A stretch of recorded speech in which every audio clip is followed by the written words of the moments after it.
राधे राधे दोस्तों, आज हम सुनेंगे वैशाख मास की कथा। पुराने ज़माने में रतिदेव नामक एक राजा था। उसके राज्य में एक ब्राह्मण रहता था जिसका नाम था धर्मकेतु। धर्मकेतु की दो पत्नियां थी, एक का नाम था सुशीला और दूसरी का नाम था चंचलता। दोनों पत्नियों के विचार व व्यवहार में बहुत अंतर था।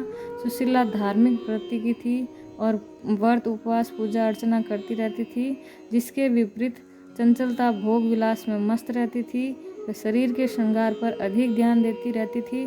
किसी व्रत उपवास या पूजा अर्चना से उसका कुछ भी लेना देना नहीं था। कुछ दिनों बाद धर्मकेतु की दोनों पत्नियों के संतान हुई। सुशीला के पुत्री हुई और चंचलता ने एक पुत्र को जन्म दिया। चंचलता सुशीला से कहती रहती, सुशीला, तूने तो इतने व्रत उपवास करके अपने शरीर को सुखा दिया, फिर भी तेरे तो लड़की हुई।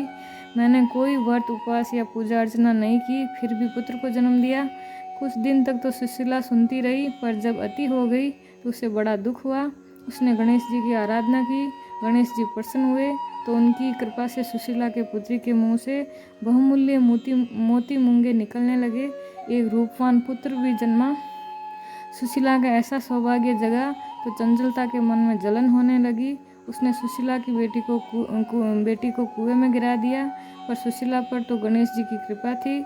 उनकी बेटी का बाल भी बांका नहीं हुआ और वह सकुशल कुएं से निकाल ली गई। हे गणेश जी भगवान, जैसी सुशीला पर कृपा की वैसे सब पर करना। बोलो गणेश जी भगवान की जय।